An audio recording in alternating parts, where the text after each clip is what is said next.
नमस्कार दोस्तों। जो कोरोना महामारी है भारत में वो लगातार धीरे धीरे पैर पसार रही है और इसके ऊपर सियासत जो है वो लगातार जारी है। जब लॉकडाउन किया गया 22 मार्च को, तब विपक्षी दलों द्वारा पूछा गया कि लॉकडाउन देरी से क्यों हुआ। जब लॉकडाउन हो गया तब उनकी तरफ से फिर प्रश्न उठे। जब मज़दूर अपने घरों को गए तब उन पर सियासत हुई। अब इसके बाद में जब अनलॉक प्रक्रिया शुरू हो गई और जब कोरोना केसेस बढ़ने लगे तब लगातार सियासत जारी है। यहाँ तक तो ठीक था, परंतु कल एक कांग्रेस के जो ट्विटर हैंडल है वहाँ से एक ट्वीट हुआ, वो बड़ा ही रोचक है। आपको मैं वो पढ़ के सुनाऊंगा। वो है 15 लाख जल्दी मिलने वाले हैं, रुपए नहीं कोरोना मरीज। 15 लाख जल्दी मिलने वाले हैं, रुपए नहीं कोरोना मरीज। ये जो ट्वीट हुआ है ट्विटर पर, ये कांग्रेस की मानसिकता को अभी दर्शा रहा है। अभी वर्तमान में जो भारत में जो भी केसेज हैं वो 11,18,107 मरीज हैं।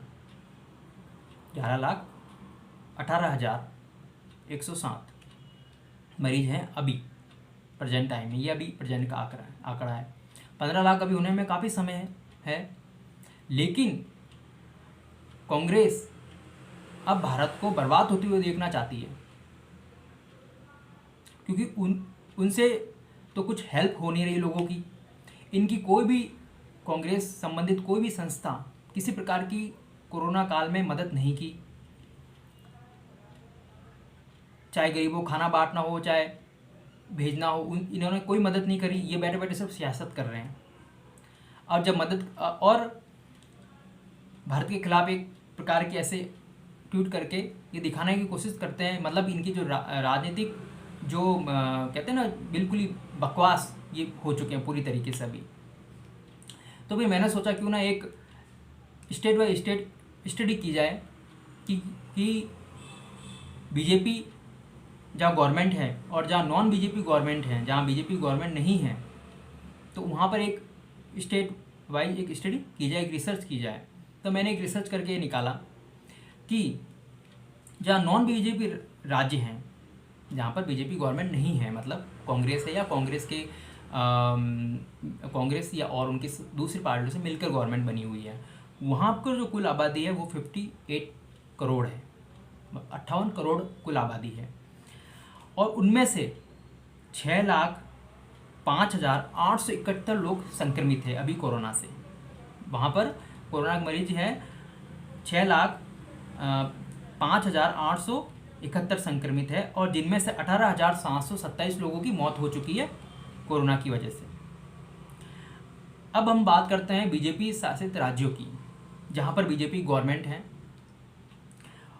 वहाँ की जो कुल पॉपुलेशन है वो है 77 करोड़, जिनमें से 4,65,236 लोग जो हैं वो कोरोना के संक्रमित हैं, जिनमें से 8,776 लोगों की कोरोना की वजह से मौत हो चुकी है।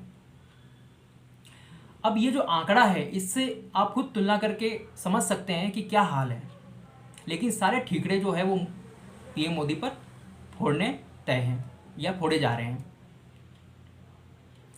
एक और मैं आपको आंकड़ा बता देता हूँ अभी कि जो नॉन बीजेपी है गवर्नमेंट है उनमें महाराष्ट्र है, जहाँ पर 3,10,852 मरीज हैं सबसे ज़्यादा।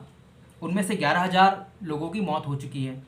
दिल्ली 1,22,793, जिनमें से करीब 2,500 लोगों की मौत हो चुकी है। आंध्र प्रदेश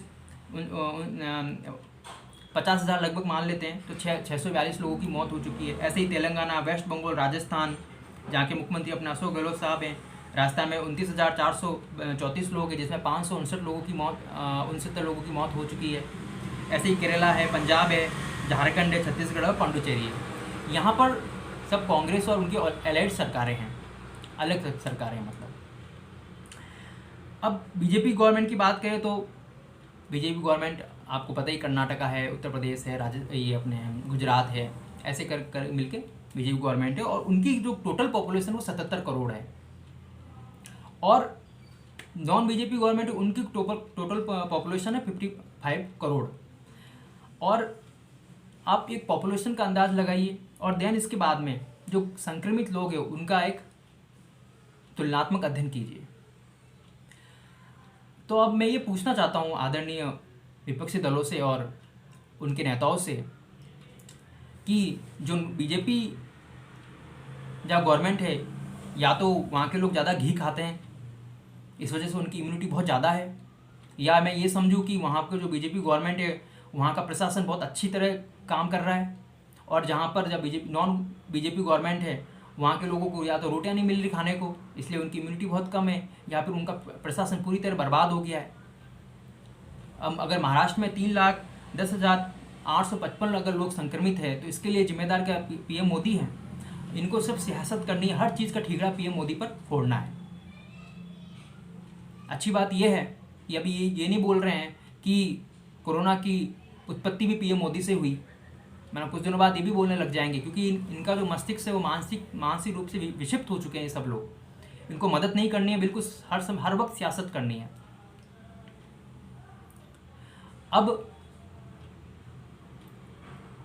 अमेरिका है, वहाँ पर 38 लाख संक्रमित है, इसका ठीकरा भी पीएम मोदी पर फोड़ देंगे ये लोग कुछ दिनों में। तो मुझे ये समझ में नहीं आ रहा है कि आखिर जो नॉन बीजेपी गवर्नमेंट है वहाँ पर इतनी ज़्यादा मौतें क्यों हो रही है। आप मौतों का अंतर देखिए, मौतों का अंतर है 18,270 लोग मरे हैं नॉन बीजेपी गवर्नमेंट में, और बीजेपी शासित राज्यों में 8,776 लोगों जो है उनकी मौतें हुई है, मतलब 10,000 लोगों के करीब अंतर है। और ये बीजेपी गवर्नमेंट में एक उत्तर प्रदेश है सबसे ज़्यादा जहाँ पर पॉपुलेशन है, और इसके बावजूद भी वहाँ स्थिति अंडर कंट्रोल है, और जो नॉन बीजेपी गवर्नमेंट है वहाँ स्थिति बिल्कुल आउट ऑफ कंट्रोल हो चुकी है। तो अब इसके लिए कौन जिम्मेदार है? क्या स्टेट गवर्नमेंट जिम्मेदार है या पीएम मोदी जिम्मेदार है? जब मजदूर पलायन करके जा रहे थे अपने अपने घरों पर, तब भी एक हवा क्रिएट किया गया।